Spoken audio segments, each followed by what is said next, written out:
Wherever you may be, however you may be listening, thank you so much for tuning in to another edition of the SI on Cardinals podcast. My name is Donnie Drew, joined every week by my main squeeze, Richie Bradshaw. Go and follow us on Twitter at RichieBrads36 and then at Donnie Drew. I forgot to put my at name in the little name tag thing, whatever you You want to call silly it. But goose. I know that's what happens when you stay up late after a very thrilling Monday Night Football victory, 40 years on the Cardinals, 17-15, a true barn burner over the Los Angeles Chargers in Week 7 to maybe keep your season alive. We will talk about that. Before we get into the nitty gritty, how are you, man? Donnie, I'm pretty good. So we are at that time of the year where you kind of are figuring out who the contenders are, who's the fake teams. It's a really fun time of the year. We're starting to see teams that are separating each other, and then we have the Cardinals, who we still don't really know what box to put them in. They're clearly not a Super Bowl contender, but are they a top 5 pick kind of team? I don't think so. Like, they've been in more games than they have been out of games this year. Sure. And this was another competition that they just found a way to stick it out with a team that is probably a playoff contender, and they just beat them. And it was a lot of fun to watch for me, for you, and I'm sure Cardinal fans had a good time with it. Although it, like you said, it was certainly a barn burner. If you had the Chargers kicker last night in fantasy, you were a happy man, though. Yeah, I think if you would have told Cardinals fans entering Week 7, hey, Herbert's not going to throw a touchdown pass. We are going to limit the Chargers to 15 points, all coming from field goals, and we will stuff the run. We'll force a turnover too. You absolutely take your chances with that. Yes. And I was impressed with the defensive side of the ball and how they stepped up, particularly in the second half. Kyler Murray doing Kyler Murray things. That 40-yard touchdown run was phenomenal, and to lead that game-winning drive whenever they needed it most. I think just they're not quite dead yet. I know everybody looked at losses against like the Washington Commanders and the Green Bay Packers, and they said, you know what, like this team isn't ready.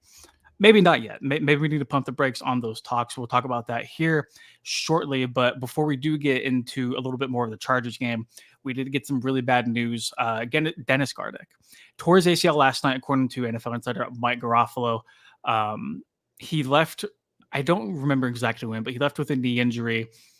Went to the locker room, came back in street clothes. So you knew his night was done, but nobody really knew the impact of how severe the injury was. I was talking with you before we started recording. The 5th Cardinal starter in the front 7 to hit injured reserve this season. He joins Justin Jones, Bilal Nichols, BJ Ojolari, and Darius Robinson, who is expected back at some point. Tough blow, man. Dennis Gardeck is not a all-pro outside linebacker. He's carved out a very, very good career whenever it comes to rushing the passer, being a great special teamer. He was a captain for the Cardinals before this season. He's a fan favorite. Fan favorite for a reason, man. He's a for fan a favorite. well-deserved reason. Yes. That's a tough blow, Donnie. And it's a tough blow in so many different ways, but one of the ways is that veteran leadership that you had on that defensive side of the football. Like, is he the most productive guy in the world? No, he's not. He's not JJ Watt. He's not TJ Watt. He's not Myles Garrett or anything like that. But he's still a very quality football player, high character football player, and somebody that epitomized what you wanted from a Cardinals defender with the Jonathan Gannon era. Excuse me. It's a tough blow. It's a really tough blow, and I don't know, man. Like it's heartbreaking. It truly is. And it sucks to see injuries for any NFL player, but like you said, Gardeck was a fan favorite. Undoubtedly one of the hardest working people on that team. And he means not only so much to them on the field, but also off the field and in the locker room as well. Very much a lead by example guy. He's the battery pack, I think, for that front 7 right now. And for that to be stripped away whenever it feels like the Cardinals could have potentially gained some momentum here in the next few weeks. A big blow, but I mean, this is where roster building comes into play. This is where you need that depth because injuries happen. People get banged up over the course of the year. It's NFL football, but on the other side of that, I don't think anybody foresaw 5 starters in the front 7 alone for the Cardinals defense hitting injured reserve at certain points throughout the year. It sucks, man. And you look at the job that like Nick Rallis has done with the defense, you look at the things they've had to deal with and overcome. How are you expected to cook and produce a 5-star meal if you don't have all of the ingredients? And the ingredients heading into this year were already questionable. There were already massive question marks, Richie, about this Cardinals defense. You take away your top potential edge rusher and BJ Ojulari, your first round pick and Darius Robinson hasn't seen the field yet. Your top 2 free agent signings in terms of the defensive line, Justin Jones and Bilal Nichols, now done for the year. And then you lose more outside linebacker depth when that was already arguably your weakest position whenever it came to that. Sucks, man. Sucks. It does. And I think the best way to think about it is, like you said, this is already a questionable unit. It's just getting worse. And I really, really want them to trade for Azeez Ojulari at this point. And I think that this might be the move that, if they're going to make a trade, this has got to be the nail in the coffin of like, okay, yeah, we got to do something. Yeah, I think because Austin Fort had appeared on 98.7 Arizona Sports last week and said, we're having conversations. We're always going to do what's best for a team. But like right now, talks are kind of just exploratory until we get closer to the deadline. Or another week closer to the deadline, November 5th, Tuesday, which I think is election day as well. But to more important things like football, they were already 50-50. It's like that. They were already 50-50 on maybe trading, maybe not. Richie, I think this injury, if you just want to see what your defense can do, and if you want to give your offense a shot, because there's not too many more games, Richie, where they're going to have to be bailed out by their defense, right? I think for the last 5 weeks, they have scored 17 points or fewer on the offensive side of the ball, which is just yikes. They really have to get that figured out. Point being, I think you hit the nail on the head. If you were thinking about trading somebody and you look at the Gardeck news, I think that's even more incentive to go make a move. I don't think you need to make a big splash. We can finally stop talking about Hassan Reddick and the possibility of him coming to Arizona. Right. But Azeez Ojulari, like you said, I saw like Myles Garrett floated as a potential name. Max Crosby. My goodness. Yeah. I'm not so sure those are going to happen, but I would Crosby's be already shocked. said he doesn't want to be on a team that's rebuilding. And like, I know the Cardinals aren't like the worst team in the NFL. It's still a rebuild. Like Crosby.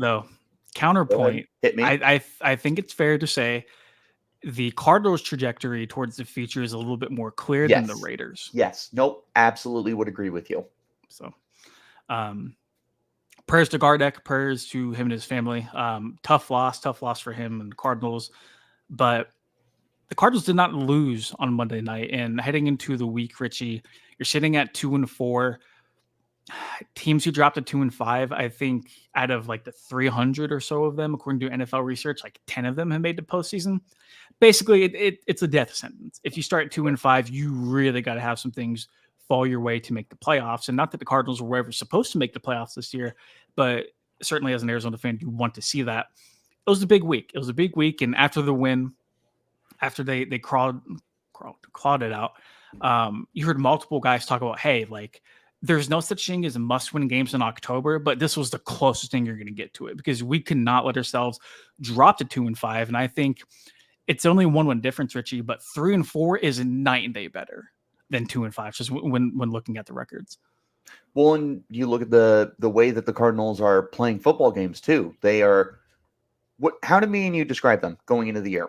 It's not the most talented team in the world. They should be much more fun to watch because you have to think that the coaching culture is going to start ingraining itself and hopefully getting these guys to a point where they are more competitive than when they were last year. And the Cardinals have been more competitive. Like we said earlier, there's been some bad games for sure. Washington, I know the Buffalo Bills game was close on the scoreboard. I didn't think that game was very close. I felt like they hung with them decently. Yeah. More often than not, though, the Cardinals have been hanging around in these games, and that's more than we can ask for. They're not out of the playoff hunt in the NFC. They have a long ways to go, but I mean, to put in perspective how wide open it is, every single team in the NFC North is going to the playoffs right now. Yep.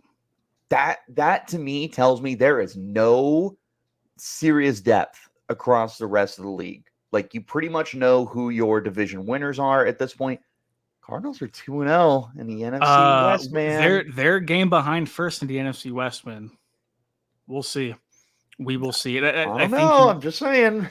I think you brought up a good point too, because it does feel like all four of the NFC West teams are going to, not NFC West, NFC North teams are going to make the playoffs, which puts even more emphasis on winning your division. Cardinals are 2-0, man. They really are. You look at the Rams and all the stuff going on with them. You look at the Niners and they're dropping like fives, and the Seahawks, I feel like, are certainly they're so week to week, man. I don't know what to do with them. Yeah, and but so are the Cardinals, right? So are the Cardinals. There's a lot of hope and a lot of reason to keep believing in this team right now. We'll talk about the schedule here in a second, but just looking back at last night's game, dude, to hold the Chargers, who run the football almost better than anybody outside of the Baltimore Ravens, to 59 rushing yards. J.K. Dobbins, who is on a tear moving into this week, and your Cardinals run defense, who seemingly couldn't stop a nosebleed, right? Holding the Chargers to 59 yards rushing. How about that? If we're handed out game balls, I'm handing the game ball to whoever designed that game plan this week. Yes. One thing I want to throw out there. I put this in some of my preview articles. The Chargers are undefeated when J.K. Dobbins rushes for 90 yards or more. They are winless when he is under 50 rushing yards. Going into the fourth quarter last night, he had like 30-some yards. I texted our good friend Connor. I'm like, you might win this, man. Like, for whatever reason, the success of this offense is so hinged upon whether or not J.K. Dobbins is going off or not. And J.K. Dobbins is a very talented running back. Yeah. He's just always been hampered by injuries. There's been no denying how good he is. And there's a reason now that he's healthy and with a very good offensive mind in Jim Harbaugh, he's finding a ton of success. But you look at Justin Herbert, who has not been as successful, and it's not a Justin Herbert problem. It is a I have nobody to throw it to problem. But that's the thing. You take away J.K. Dobbins, you're forcing Justin Herbert to beat you. More often than not, he can do that. This is not the year he can because he doesn't have the weapons, and he's not completely comfortable in this offense yet. I think that Herbert is still kind of feeling it out. So this year, not next year. Next year, Herbert can beat anybody.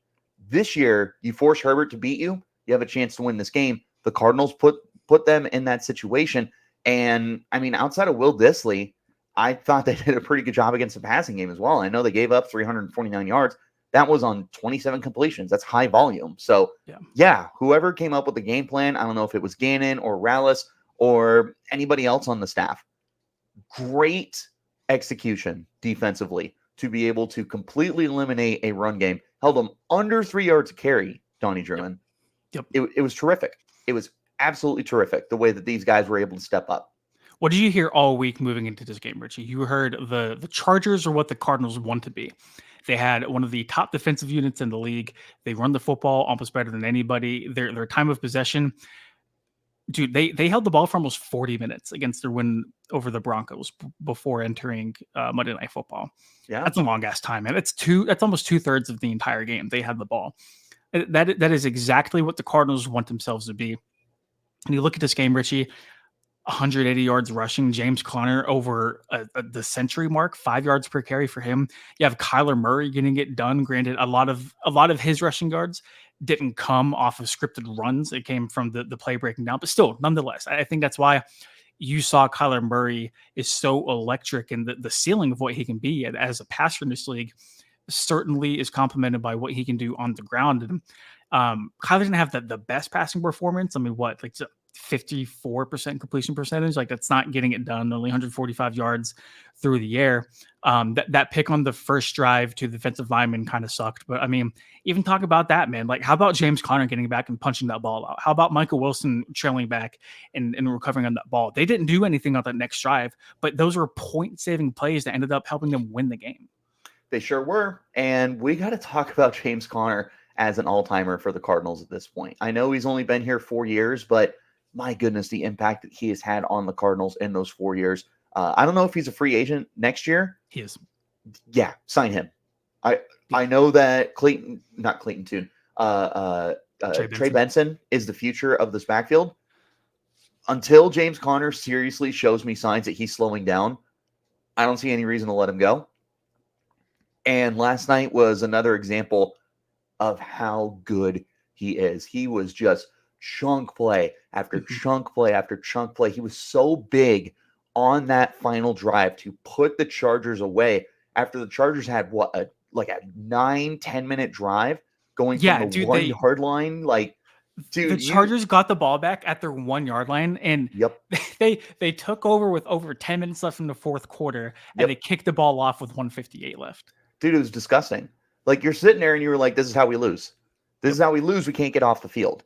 But then they come back out and they're dialed in, and James Conner says, he went full Thanos. He said, fine, I'll do it myself. And he just boom, boom, boom, just chunk play, chunk play, chunk play. You don't need guys to be running off 50-yard touchdowns when you've got 7 yards on first down, and then that long of 14 yards, and then a 5-yard run, and then a 9-yard run, and then another 5-yard run, because you just have that consistency with James Conner. You also had a big 33-yard reception from him, and another catch that went for 18 yards, something like that. That it's phenomenal. And Kyler, I thought, played a decent game. I know the box score doesn't really indicate that. Dude, that 44-yard touchdown scramble, that was so funny to me, because as soon as he gets past the one defender to the edge, there is nobody in a country mile. Yeah. Held the ball up. Yep, I was going to say, it felt the Held exact the ball same up. way, yes, as that 49ers touchdown run where he's like, yeah, I'm scoring, dude. I don't know what to tell you. So, I just thought that the offense was able to have some really good moments in this game. It wasn't a perfect execution, but that last drive put the game away. I thought it was excellent. I was very hesitant about kneeling down the ball to go for a game-winning field goal. Also, I don't know if you saw this, really random. Somebody lost their fantasy performance last night because of the 2 kneel downs. That's rough, dude. Oh my They gosh. they That's had so Kyler bad. Murray, and they were going to win by like 0.12 because of his rushing yards, and he took down the 2 kneel downs, and he lost his game. Oh my God, Donnie, my drywall would have been more afraid than a frat boy named Kyle with a Monster Energy in his hand. It was brutal, man. But to wrap up my point, offense stepped up when they needed to. I thought that there was good plays throughout. That last drive, excellent to me. And that's what they needed to do to win the game. And Chad Ryland, future of the kicker position. Get used to him, Arizona Cardinal fans. Ooh, I like it. I like Love it. Prater him. is on injury reserve, so I don't think he's going anywhere for the next 2 weeks. But really quick, just like touching again on James Conner, for him to have that 33-yard reception on the final drive, and then for him to be like, yeah, you know what, we're going to drain those timeouts too. Good luck. And then for him to pick up that first down, and for him to make Harbaugh call the remaining 2 timeouts, just so vintage James Conner. Like, I'm getting this first down. There's nothing you can do to stop me. Also, props to the Cardinals offensive line, because they are without their starters at right guard and right tackle. Not only have they've been paving decent lanes for Conner to run through the last 2 weeks, they haven't given up a sack in the last 2 weeks. Nobody's talking about that. Kyler Murray has not been sacked the last 2 weeks of football, with his entire starting right side of the line out. You also had to deal with Khalil Mack, a future Hall of Fame edge rusher, who the Chargers defense isn't like the box score stuffers or anything. They still have good pass rushers. Joey Bosa didn't play the game. I understand. You still had Khalil Mack, arguably a first ballot Hall of Famer. Yep. Shut them out for giving up sacks. You ran for 181 yards on 29 carries. So 6 yards a carry, Mr. Druin, with tons of chunk plays. The offensive line has done a very good job the last couple of weeks. It's been one of the best kept secrets in the NFL. And I've been overlooking them. I can totally admit I have been overlooking them. That will not be the case moving forward. They have played very good football. got to give props to the offensive line coach. Got to give props to the 5 guys in general who are getting it done. Anyone who's getting rotated in, they're doing a great job right now. Yeah, really quick before we move on to the defensive side of the ball, I do want to talk about 2 things. Drew Petzing has been a very popular figure of conversation in Arizona, not for all the right reasons as of late.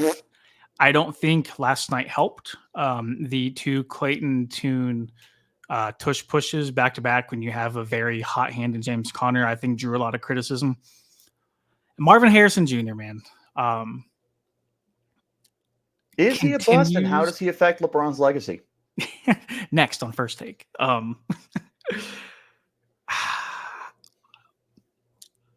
Sometimes he looks like a rookie. Sometimes, what a concept. I know, right? First-year player looks like a rookie.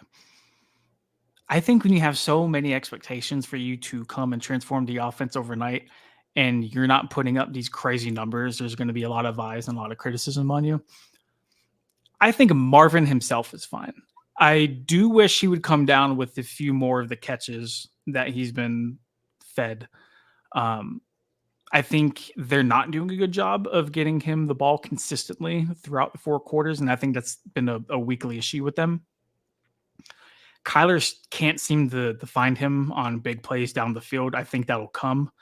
But like just 7 games in, I think it's fair to call his overall body of work underwhelming, but I don't want that to come out as like that's his fault, because it's not.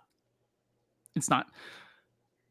That being said, though, they got to figure something out. I don't know what it is. I don't know what needs done, but like the Maserati needs to get going sooner rather than later. It's looking like a Honda right now. He's undeniably talented. And to anybody who is truly wondering if he's a bust, especially when you compare him to some of the other first-round receivers, Malik Neighbors has been blowing the gates off of expectations, especially missing 2 games with concussion. Brian Thomas Jr. leading all rookie receivers right now with receiving yards. There's a lot of really good rookie performances at the receiver position, and I know that there's some people questioning Marvin Harrison Jr. Unfortunately, don't do that. Don't be falling into that trap. He's fine. He's a rookie. Even if he's the number 4 overall pick, even if he was hyped up by me, by you, and a lot of other people as a generational receiver, he's still a rookie. He's going to struggle. He's on a team that is still figuring out their identity. Our massive expectations for him were never fair, and that's on us for placing those on him. Okay. He's going to be okay as we like faded out there for a second. Yeah, just a bit. Yeah. So I'm not worried. I just want to know how you consistently get him involved. That 3-week stretch, you're sitting there, you were like, yeah, that's Marvin Harrison Jr. Yep. But week 1 and the last few games, he's just not really a factor right now. So I think you need to take a step back and take a look at what's going right, what's going wrong, where you can get him more involved. How can you improve the offense by getting him more involved? Nope, completely agree. We're going to flip it to the defensive side of the ball really quick. 2 guys who were questionable moving into this game, Kaiser White and Garrett Williams, both stepped up very, very big. Kaiser White obviously led the team in tackles with 10, had a 1 quarterback hit too. Garrett Williams, who continues to be one of the best corners in football, just overall, not on the Cardinals, just overall in football. Garrett Williams has played tremendous from start to finish this year. He continues to be a bright spot on this defense. Max Melton got some work last night. Also a rookie, also a 2nd-round pick. What a concept. Right. I have no complaints. I can't say anything bad with them not allowing a Chargers offense to cross the end zone. I do wonder how this defense will hold up against Tua next week and the track meet that is going to be the Miami Dolphins offense back with Tagovailoa and that a quarterback. They're going to be playing pissed too. Look at how bad Tyreek has been. He is going to be pissed off when he comes into this game. We'll cross that bridge when we get there. Sure. Week 7, Monday night. I was impressed with the game plan. Guys like White, guys like Williams stood out to me. That's kind of it. I will say the guys who brought in sacks, um, was like Ben Stilley, Dante Stills, Naquan Jones. That's what the Cardinals need. That is exactly what Arizona needs for some of those unsung heroes to step up and to make plays. Because like your stars aren't always going to be capable of doing that. You need your depth to come through, especially now with Gardeck, another piece hitting injured reserve. You need those guys to not only be rotated in, but to make an impact whenever they are rotated in. And then we saw exactly what happens whenever those two intersections cross. I mean, I didn't have a Ben Stilley sack on my bingo card last night. I didn't have a Naquan Jones sack on my bingo card last night. And this continues to be one of the more weaker units in the NFL whenever it comes to getting after the passer. But if they can get that more consistently, sign me up. You just love how they have been able to manufacture a pass rush with a lot of obscure names that nobody's really aware of. And I understand that this still isn't a great pass rushing unit.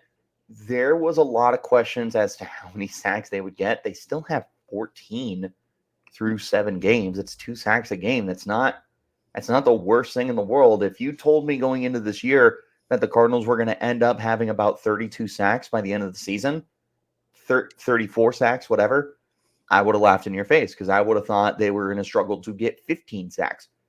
They're 1 sack away from that. It's still not a great unit. And if you look at the pressure rates and the percentages and everything, it's really not good. But they're finding a way to get out some plays when you need them to. It's just funny that the lack of big names on this defense is still finding ways to play above their expectations, but it's still not a great unit. It's really weird. They should be like abysmally bad, and they're not good, but they're okay. Most weeks they're okay. I think, yeah, when we don't talk about the Commanders game or the Packers, because Jordan Love had his way with them. He sure did. But nonetheless, the Cardinals were 3-4 moving into week 8. Not a terrible schedule coming up. We'll see what Tua looks like in Miami. His first game back since suffering a concussion in week 2. And then you have 2 consecutive home dates against the Chicago Bears, who seem to be figuring things out. And then the New York Jets, who it's anybody's guess as to what they're going to look like 3 weeks from now. And then you get a bye week. And then I think you're on the road against Seattle after the bye week too. You sure are. You know, man, I think if you would have told me, hey, through 7 weeks of football, the Cardinals are going to be 3-4 before the season, I would have taken it. I would have said, you know what? I feel like that's a pretty fair start for them, all things considered. That front stretch of the schedule was brutal. Brutal, man. Just in terms of like the top talented teams that you played. I don't want to call the next 3 games easy, but I feel like winnable. Or like all 3 of these games, as of now, look very winnable for this Cardinals team. With the way they're playing, absolutely. You've got 2 of them at home. You have to go to Miami. That's not easy, but this isn't a Miami team that is beating everyone the way that they were coming into the season, expecting to. And a huge part of that has been no Tua. And Tua's back. We don't know what he's going to look like. He's refusing the Guardian cap. I don't know. Maybe someone told him he's going to look kind of like a loser or a nerd when he put it on. But yeah, exactly. So you've got a chance with a guy who knows? Maybe he's 100%, maybe he's 40%.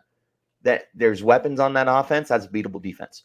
You're back home against Chicago. Caleb Williams up and down. He's looked very good this year. He's looked very bad this year. Which Caleb are you getting? We're going to find out. Against the Jets, I don't believe in them. At no point have I believed in them once the Aaron Rodgers era started. They've got weapons, sure, but I just don't buy into them. You're also talking about a team that's already fired their head coach, who knows what direction they're going at this point. Yeah, you got Devontae Adams, you got Garrett Williams, you've got Breece Hall and Aaron Rodgers. That's great. And there's guys on defense too. You're not winning football games. You have to come to Arizona. If if somehow you are 5-4 going into this game hosting the Jets, look out. You might have a legitimate Cardinals crowd in this game. So we'll see. But I am not ruling out the Cardinals in necessarily any of these games. I don't know how many I'm picking them to win. Yeah. By the way, I am 2-5 picking for the Cardinals this year on our roundtable. So more often than not, if you see my prediction, there's a pretty good chance I'm wrong. All right, man. Let's answer this before we get out of here. It's the title of the video. You're 2-4 heading into Monday Night Football. James Conner gave this very inspirational speech on Saturday night or Sunday night to the team. It said, "Hey, man, like we got to push all of our chips in the middle of the table," and they did. They came out victorious. It's late October. We have so much more football ahead of us. But Richie, did the Cardinals save their season with a win on Monday Night Football? I'm not willing to go that far. Okay. But I will say that this was a performance that should give you some hope that things aren't done yet. You're not in the crapper just yet, but you still got a long ways to go. But this was definitely a performance that should get you a little excited and maybe some optimistic about it. I'm just not ready to say that it saved the season. That's fair. I think I would say so, only because it's so tough to climb yourself out of that 2-5 hole, man. Like, Sure. and that was a game where you felt like you could win it. It was against a good team. You essentially needed a win, because if you had lost, so many more questions were going to follow your team. Sure. And it's like, okay, Jonathan Gannon and the rest of the Cardinals are a very process-driven oriented team. And granted, that does change week to week, but the overall sentiment is, okay, had we lost, we have 2 wins in 7 weeks of football. What needs to change? What needs to happen? Like, there would have been so much just following this team in a negative way, connotation, like however you want to pin it. I think a win didn't save the season. Isn't like, oh man, like they're going to bounce back great. They're going to be 5-4, Sure. in the next 2 weeks or whatever. But I think it's just like keeping hope alive, keeping the blinders on and focused on a potential postseason push. I do think the season was saved. So there you go. Anything else to get up before we go? They're not dead yet. It's Randy Marsh, and he's saying, I hear no bell. It's not an easy schedule the rest of the year. It's not a daunting schedule the rest of the year. There's a chance the Cardinals could find their way to 9 wins. There's a chance that the Cardinals can double their win total and call it done at 6. We'll wait and see. But this was definitely a game that should build a little bit of optimism for you. I agree. All right. Well, for Richie Bradshaw, I am Donnie Druin. Thank you so much for tuning in to another edition of the Cardinals on SI podcast. Follow Richie on Twitter at RichieBrads36. Follow me on Twitter at Donnie Druin. We will be back later this week to talk all things Cardinals. Check out workout at si.com/NFL/Cardinals. For Richie, I am Donnie. We will catch you guys on the flip flop.